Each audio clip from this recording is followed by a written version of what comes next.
This is the InnovaBuzz podcast, helping smart businesses be even more innovative. Hi, I'm Jürgen Strauss from InnovaBuzz. Welcome to episode number 46 of the InnovaBuzz podcast, designed to help smart businesses with an interest in innovation become even more innovative. In this episode, my guest is Jonathan Lui, one of the founders of Airtasker, a marketplace for local services. Jonathan spoke to me about the challenges of a new startup and disruptive business models and his experience in getting Airtasker to the point it is today. This is another fascinating interview that highlights how innovation combined with action can deliver an outstanding business. So let's head straight into the hive and get the buzz from Jonathan Lui. Hi, I'm Jürgen Strauss from InnovaBuzz, and I'm really excited to have here with me this afternoon on today's episode of the InnovaBuzz podcast, all the way from Sydney in Australia, so really just up the road, the co-founder of Airtasker, Jonathan Lui. So Jonathan, welcome to the podcast. Thanks for having me. Yeah. Now tell us a little bit about Airtasker. So first of all, I heard you speak a couple of weeks ago here in Geelong when you were a guest of the Geelong Chamber of Commerce, and I thought this is a really great story and would be a good guest on my podcast and some information, so that's why you're here. So tell us a little bit about Airtasker. Yeah, great. So Airtasker has been around just over 4 years now, and we're a two-sided marketplace for local services where you can post up things that you need done, like getting some painting done or getting some cleaning done in the house, and other people on the other side, the Airtasker workers, will be able to offer to do your job for a certain price, and then basically you can pick the person you think is the best person for the job. You pay through the platform, you communicate through the platform, you leave your reviews, and then you can use us for pretty much anything again. Okay, so a little bit like an Airbnb, but matching up workers and tasks. Yeah, that's right. We're really going for, all the industries at once in a way. We're not really trying to focus on a specific industry in general. We think that's, across an infinite level of verticals, there are many opportunities, and we just want to build the best platform for that. Okay. So before we talk about startups and great ideas and innovation, let's go back and find out a little bit more about you as a person. So when you were a young kid, what did you want to be when you grew up? I think when I was a young kid, it was definitely to be an engineer or an architect. I seem to have a good affinity for Lego and Technics, doing things out of that. And I think my mum kind of recognised that. She's like, "You're going to be a good engineer when you grow up." So that was, I think, turned out to be true. That was what I kind of, eventually started studying in uni. Yeah. Yeah. So did you go down that path at all? Yeah. So I, went through the standard, go to high school, get some marks, went to university, and I did telecommunications engineering, which is about a 4-year course, which was good. The first 2 years were pretty lackluster, to be honest. It was like more electrical engineering. But then moving into telecommunications, we learned a lot more about things like the internet, and, how it came around, data networks, and storage and bandwidth, and all these kind of terms that's a lot of consumers actually hear about today when they buy their internet connection. And that was what really kind of got me interested in the online world. Okay, yeah. And did you then? I think you worked in the. What's the right word? Where did you work? Well, when I left uni, I took a pretty stock standard route. I went to work at a large corporate. I worked at IBM for a couple of years, about 3-4 years. Mm-hmm. And, throughout a bit of my uni life and my early career, I was trying to start businesses on the side. And I think basically a couple of years into IBM, having a chat, kept in touch with my mate, Tim, and we kind of started speaking to this group of entrepreneurs who were about to start a telco business in Australia called Amazon. And we thought that was a good, entry into the, both the technology scene and the startup scene. So we both took that leap, first two employees of the company, and that put us on the path for where we are today. Okay, so you were involved in the startup of Amasim. That's right. It was a great team of founders, 4 German entrepreneurs who had launched very similar businesses overseas in 4 different countries, and one Australian entrepreneur who was one of the founding directors of Optus when they first deregulated the industry. Okay. I'm interested, did you have a background in entrepreneurship? I mean, were your parents in business, or is this just something you kind of discovered and thought that's for you? Yeah, no, I definitely didn't have, I wasn't really brought up to think of entrepreneurship as a career goal. Yeah. I was very much taught, study hard, work hard at school, did a lot of after school tutoring as well. I think it was really only in university when one of our lecturers was actually part of a startup when he was younger, and he told us his story about how he was part of a startup that grew globally during the .com, and I think their business was in relation to optical fibers, which was what a lot of technology was about back in the day. But as the .com happened, effectively because they laid down all these optical fibers, but there was no applications that actually needed that amount of bandwidth. What was referred to back then as the killer app, what was the killer app for optical fibers? There was none yet. So that company kind of, crumbled, I think, and he went back into education. And it wasn't until apps like YouTube that kind of demonstrated that actually there is a big demand for consumption of data. And that's, kind of the beginning of the second wave of the internet boom. Yeah. Yeah, so you mentioned that Airtasker 5 years it's been underway? Yeah, just almost 5 years now. Yeah.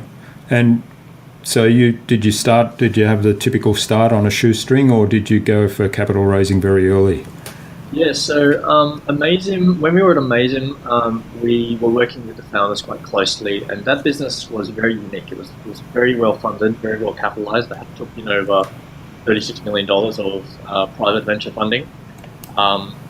We decided that it would be great if we could raise that money, but what we were trying was not something as obvious as running a telco business was. So we decided we want to take a bit of a different approach and kind of bootstrap it a bit from the beginning. So we actually, left our jobs to just start it, and we were going to pay for it ourselves. But very quickly, when we spoke to a lot of previous investors who had invested in Amasim, just to find out what we were doing, they kind of all put their hand up and said, "Look, we're happy to, throw in a bit of cash if you're interested. We can help you guys not only build a business but accelerate it a little bit faster." So we decided at that point that, hey, maybe this idea isn't so crazy after all. Maybe we could, build a team faster, take in some capital, and take that route. So that's what we decided to do. Okay. And you've just secured another round of funding back in June, haven't you? Correct. We just did our largest capital raise to date. It was just over $22 million. And the leading investor of that round was Seven West Media, who we think is a really, really good strategic investor because, we've been fortunate to have good uptake and good presence in the technology and the startup scene in Australia. But our product is a mass market product, and we really wanted to kind of, leapfrog and get ourselves in front of the wide, the mainstream media. And so Channel 7 is a great partner for that, and we're really looking forward to what we're going to do with them. Yeah, that's right. Gives you a lot of exposure through all kinds of media, doesn't it? That's right. Now, I'm interested in learning a bit more about sustainability of the business model, because I know when you presented, you were talking about how you matched up the worker and the job, and is it the person who does the work that pays a fee to you? Correct. Yes. Yeah. So what happens the second time? Let's say I hire somebody through Airtasker and the person is really good and I get their number and then build an ongoing relationship so that I hire them direct from there on. Yeah, that's right. So on the first question, so basically our model, we're fortunate that it is, it's about an economic transaction between two people.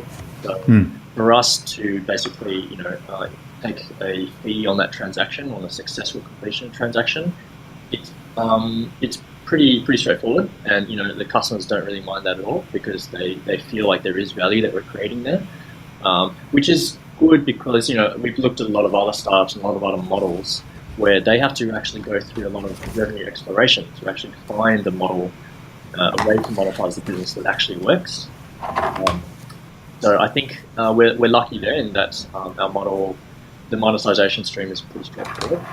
I think in terms of getting recurring jobs through the platform, that's what we refer to as task leakage, basically where you'll get a job done and perhaps you just think it might be easier to just call them the next time. The way we tackle that is on a few fronts. And the first front is by getting you through the door, I guess, using Airtasker for the first time, we don't just kind of just get that job. We actually changed your view on how you can do things. So you actually get 5 more things done in Airtasker, all categories. So it kind of changes people's world. They might just get it for laundry, but then they realize, wow, I can do this for cleaning, for taking the dog out, or picking up the kids, and so on. So we don't really have to depend on keeping just one type of job going with the relationship. That being said, in order to ensure that we are obviously providing value for them to keep doing the same job over and over, we provide all the payment facilities, all the messaging facilities. We've got really good reminders to make sure that they know that, hey, you had your house cleaned a month ago, do you need it cleaned again? On top of that, we also have the world's first task insurance, where the jobs that are completed through the platform, actually, if sometimes things happen, accidents happen, where maybe something falls over and breaks, that's all covered by the Airtasker insurance. So we provide a lot of value there, which I guess motivates them to keep transacting on the platform because it's a much better experience than just SMSing someone and asking them to come over at some point in the week. Yeah. So that's critical to have some additional added value. Give people a reason to keep using you. All right. So what do you see as some of the biggest challenges in managing a startup, and particularly one that's undergoing such rapid growth? Yeah, I think we are in a good position, but we are obviously growing quickly. And I think with growing quickly, you kind of have growing pains. It's when you're a small team, it's very easy to kind of focus the team on the next challenge at hand, the lowest hanging fruits.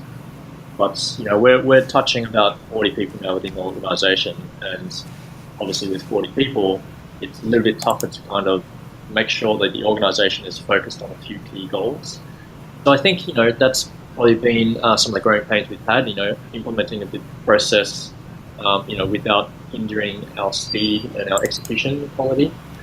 But I think for me, it's about focusing on building a really good team, understanding what culture you want in the business and who are the people who you need, and just making sure that you do as much as possible to get those people and also retain them as well.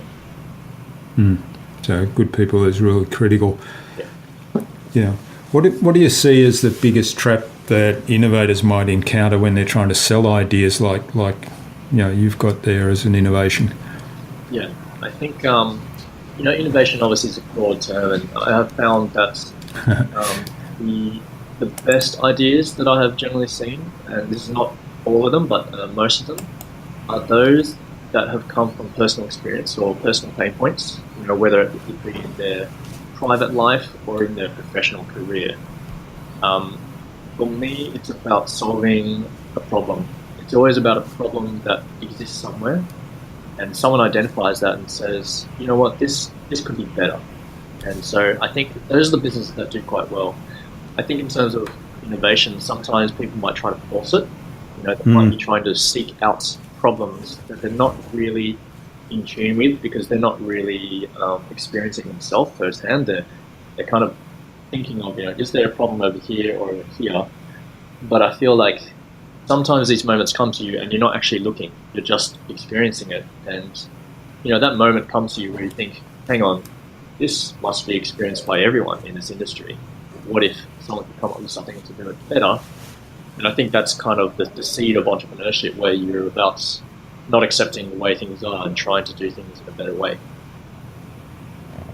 Yeah, that's great advice, and I've had lots of discussions over the last few weeks with various podcast guests around innovation, and I think the general view, and I sort of say this in some of the presentations I do about innovation, is innovation can be first of all, innovation is a change that adds value, and it can be incremental or it could be transformational. So it doesn't need to be landing a rocket on Mars. It could be just a little change that adds huge value to an organisation. To me, that's still innovation. So it's good advice to focus on what's the problem you're solving and how to best solve that.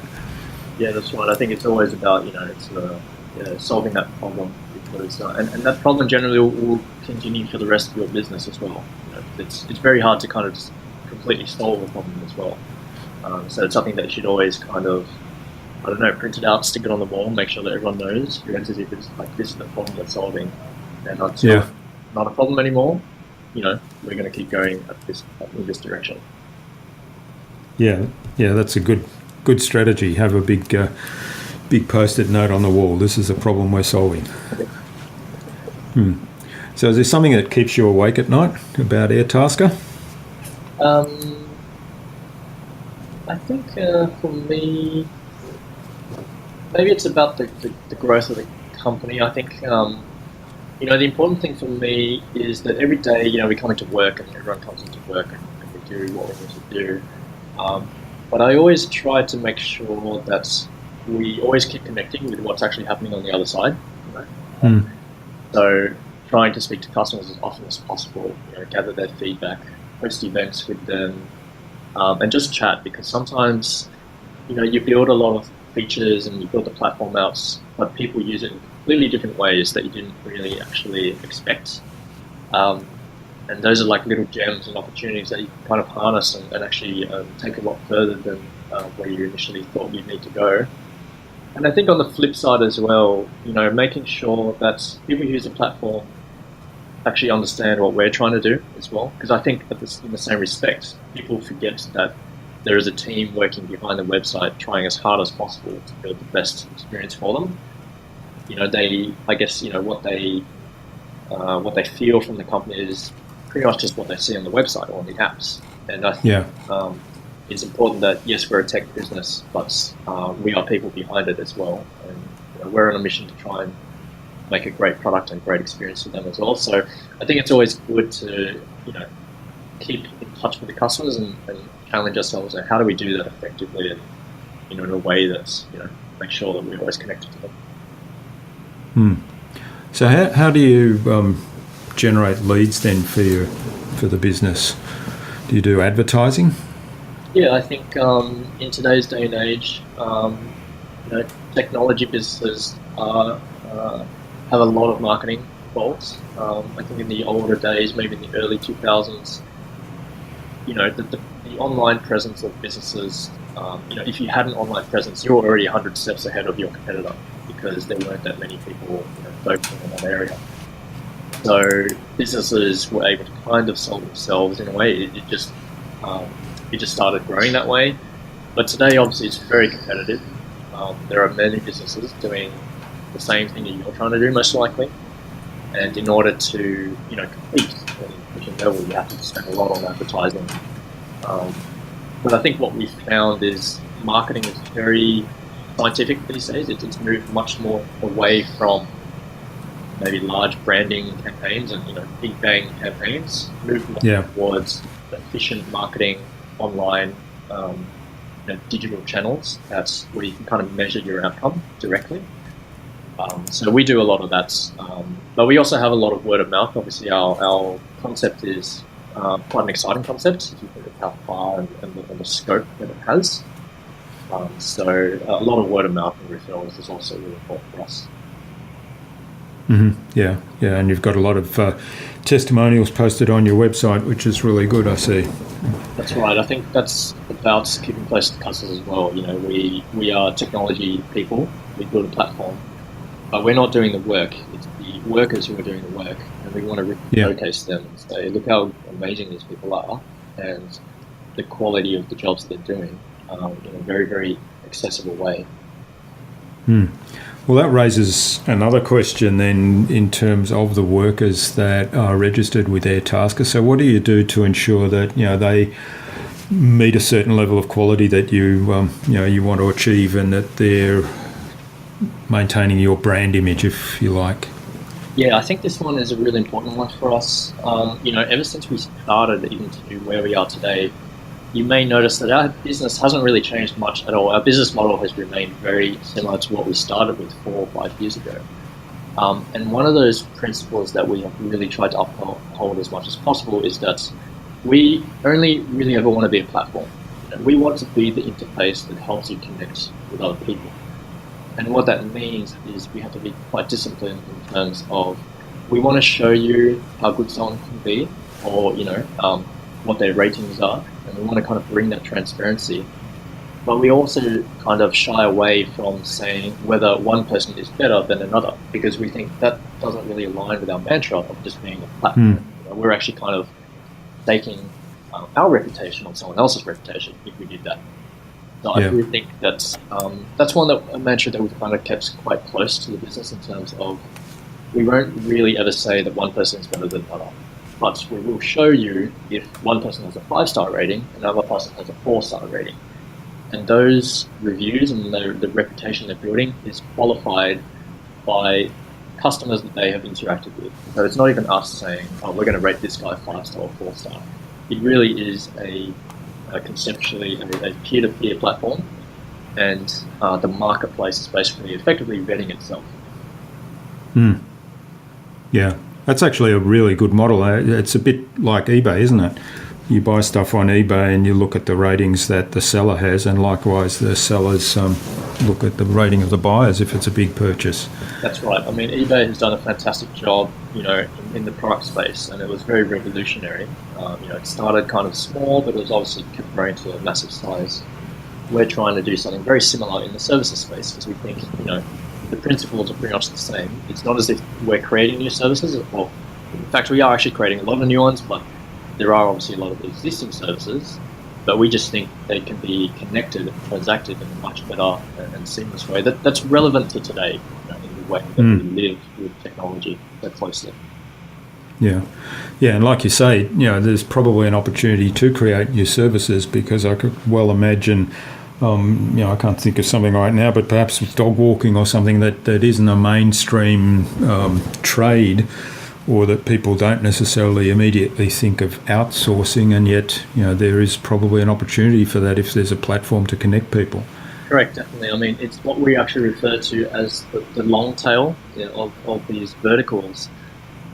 Jobs that you wouldn't ever consider as a job or even a profession. You would. Maybe we're a bit early for people themselves as professional dog walkers. However, we've definitely seen, because of our openness on the platform, that people actually make really good living out of some of these jobs. And they like it because it's flexible. They can do what they want. They can do it at the price they want to do it. So we don't tell them what price they want to do it either. We say, look, if you want to do it for $20 or $100, that's purely up to you. You operate. As an independent contractor, effectively, and you set your own price.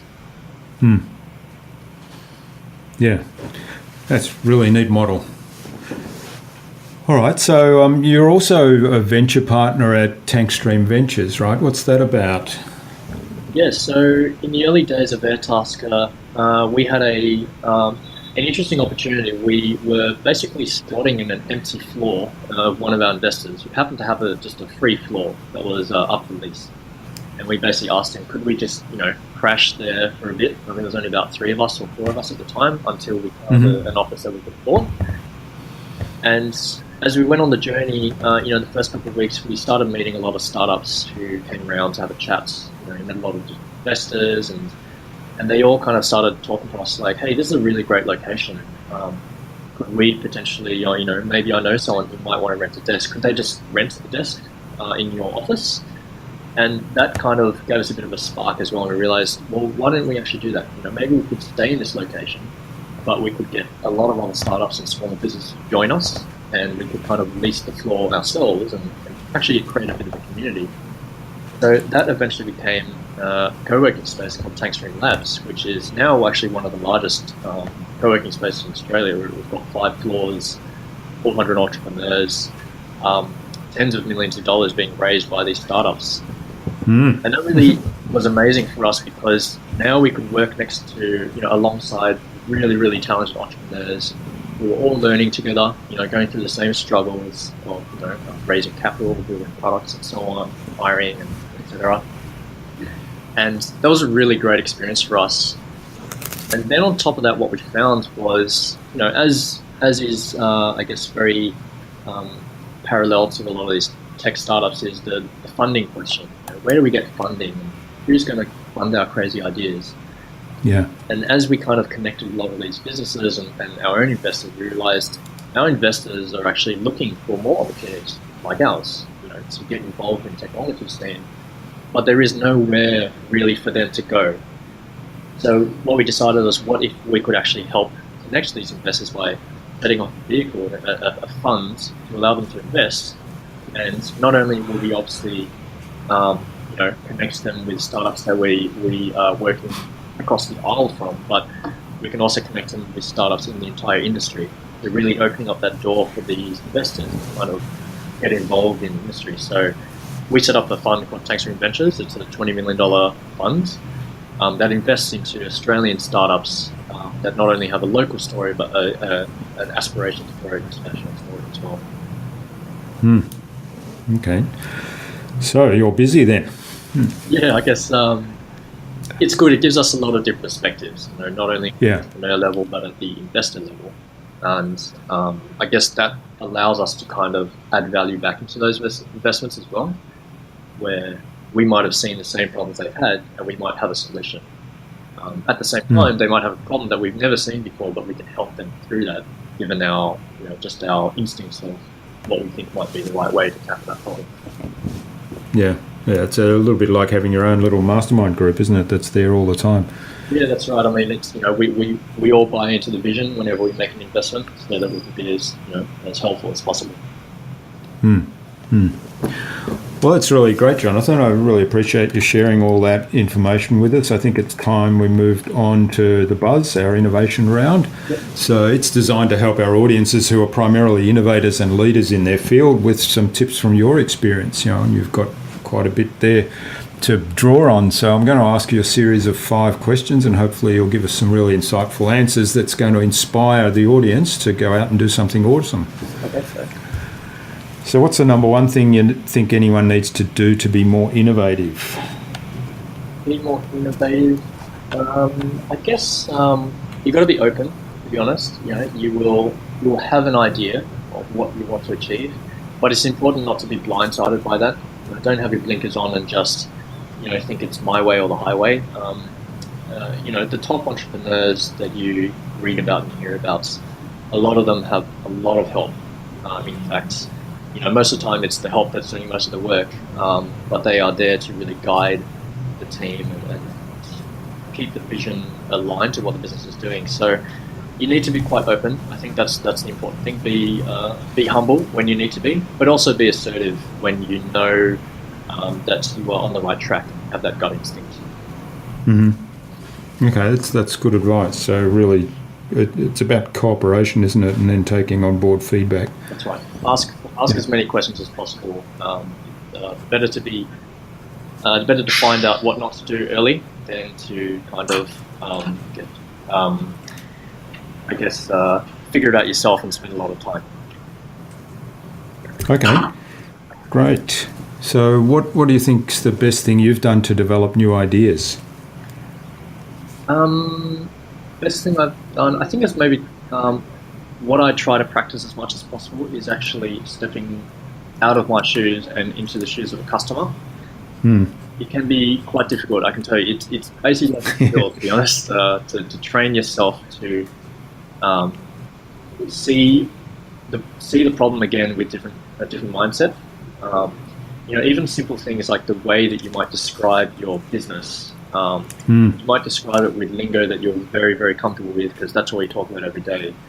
But when you speak to a customer and use all this language that they've never been exposed to, they kind of look at you with questions going, I have no idea what you're talking about.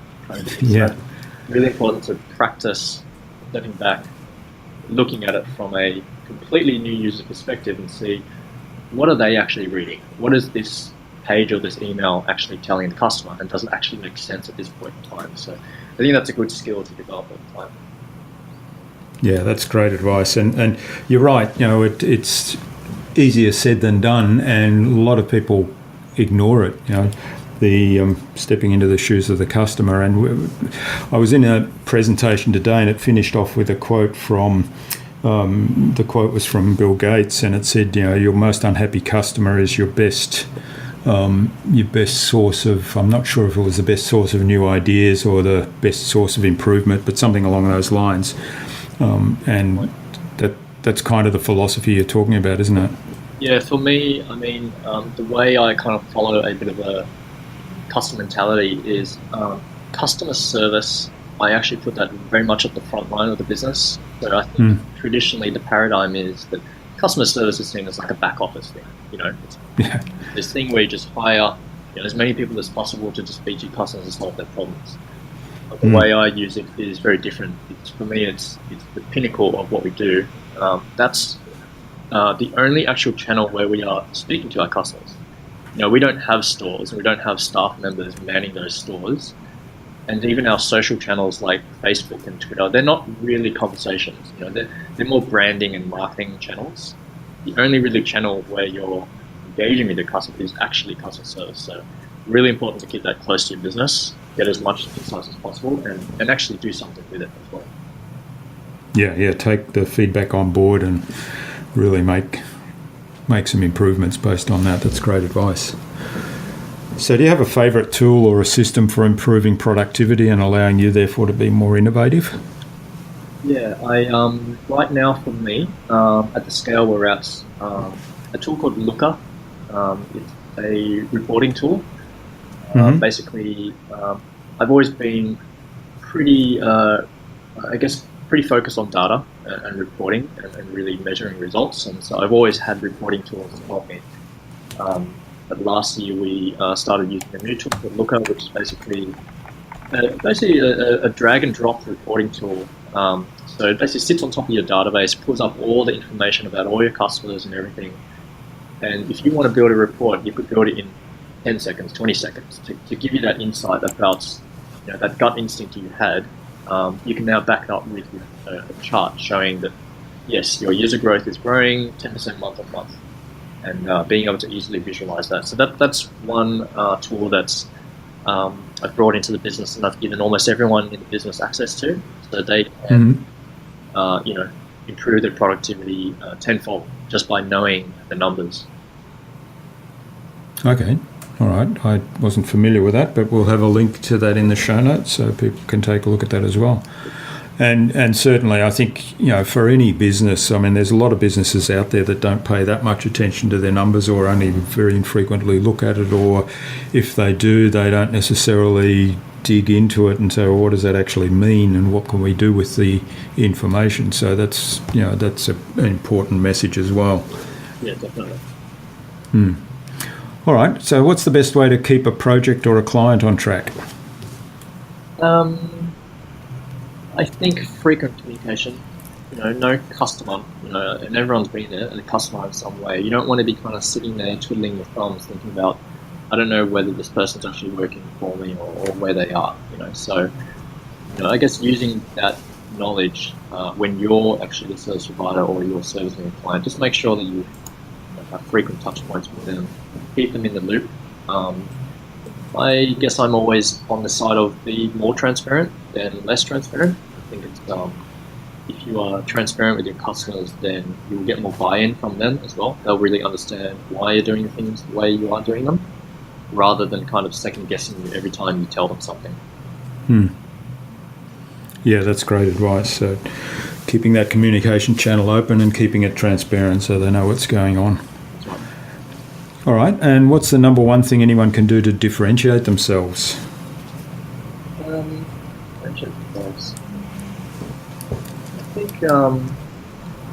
maybe don't try to be something that you're not. Focus on your strengths.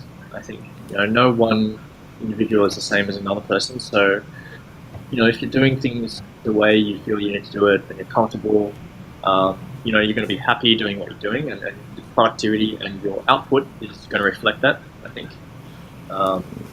I guess if you're forcing yourself to do things a way that you're not comfortable, the output is going to reflect that as well. Yeah.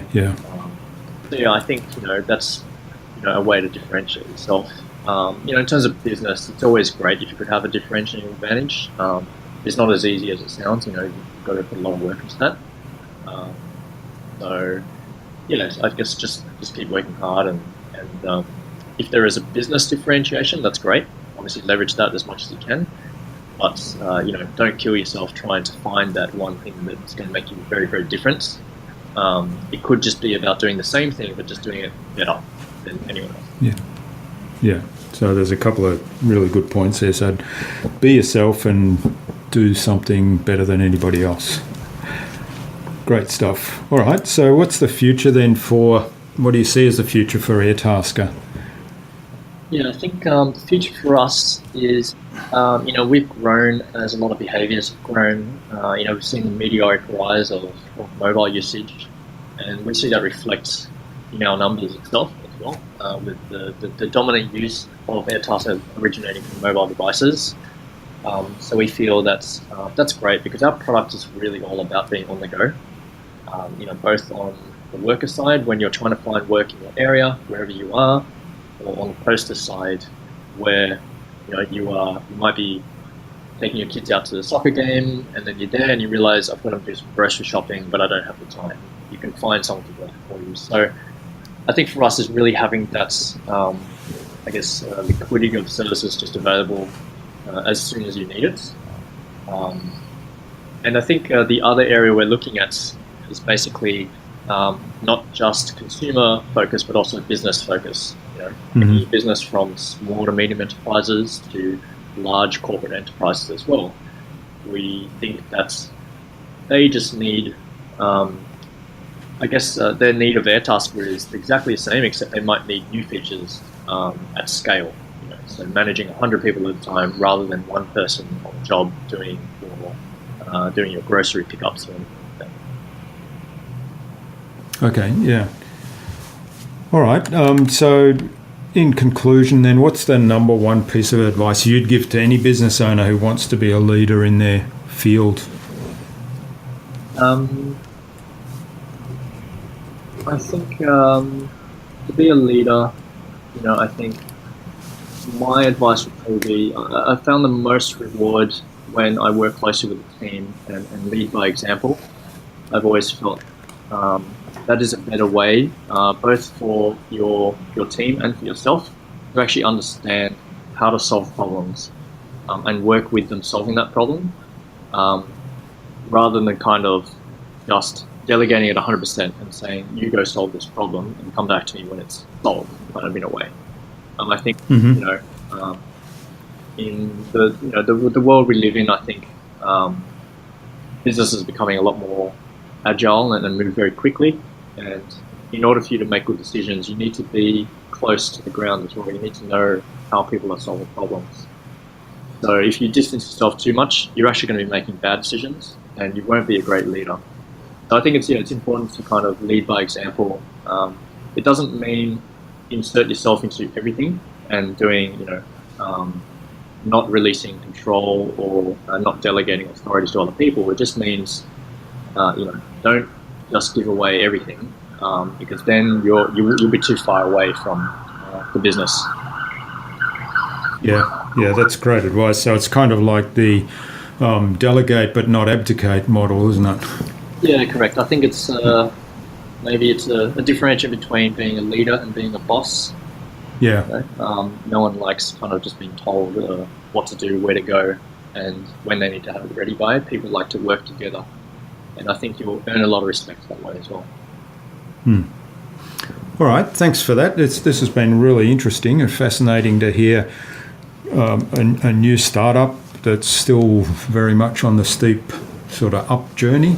and the challenges and the learnings that you've had out of that. So where can people reach out and say thank you for all that you've shared with us today? I think the best way probably just on LinkedIn, just send me a connect and just describe, what you might be looking for, and then we can connect and go from there. Okay, well, we'll post a link to your LinkedIn profile on the show notes for this episode. And finally, who would you like to hear me interview on a future InnovaBuzz podcast, and why? Initially, I was kind of thinking politicians, and maybe that's, a bit drying. There's one company that I have found quite impressive. It's a company called Campaign Monitor. A company that started a long time ago, they bootstrapped it, and they started out at Cronulla, but they've recently had some amazing funding rounds. They kind of just came out of nowhere and blew everyone out of the water.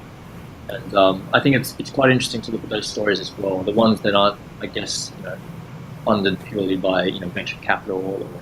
Or, you hear a lot about them from the early days. They're just kind of come into the line, into the lights. And wow, this company is huge and they're doing amazing things. So I think that maybe the founders of Campaign Monitor would be quite interesting. Okay, do you have a name, or do you know anybody there? I could try and do a connect if possible. Okay, appreciate that. Thanks. Right. So, sorry, my headphones have dropped out just now. All right, well, this has been fabulous, Jonathan. I really appreciate the time you spent with us today. So thank you so much for sharing your time and your insights with us on the InnovaBuzz podcast. And I've certainly learned a lot today. I hope the audience picks up a lot of good information from this as well. So I wish you all the best for the future of Airtasker, and also for the other ventures that you're involved in, and let's keep in touch. Great. Thanks a lot for having me. Thank you. I hope you enjoyed meeting Jonathan as much as I enjoyed talking to him and finding out about the success of Airtasker and the challenges of growing a new business so quickly, and how Jonathan's team is dealing with those. All the show notes for this episode will be at innovabiz.com.au/Airtasker. That is AIRTASKER, all lowercase, all one word, innovabiz.com.au/Airtasker. We'll have all of the show notes and the links to the resources that Jonathan mentioned there, everything that we spoke about in the episode. Now, Jonathan suggested I interview Ben Richardson and David Greiner, founders of Campaign Monitor, on a future InnovaBuzz podcast. So Ben and David, keep your eyes on your inboxes for an invitation from me for the InnovaBuzz podcast, courtesy of Jonathan Lui. Thank you for listening. Pop on over to iTunes or Stitcher or Pocket Casts and subscribe so you'll never miss a future episode. While you're there, you might well leave us a review if you like this podcast and if you value the information that we're bringing to you, because reviews help us get found and your feedback helps us to improve. If there's anything you'd like us to cover or questions you want answered in future podcasts, then please send them to us. We've got some exciting things planned. Once we hit episode 50, there's going to be some changes that we have in store for you, hopefully with even more valuable information provided to you on a regular basis. So stay tuned for that, but definitely give us feedback and any questions that you'd like us to cover on the podcast in future. Until next time, I'm Jürgen Strauss from InnovaBiz, and remember, if you don't innovate, you stagnate. So think big, be adventurous, and keep innovating.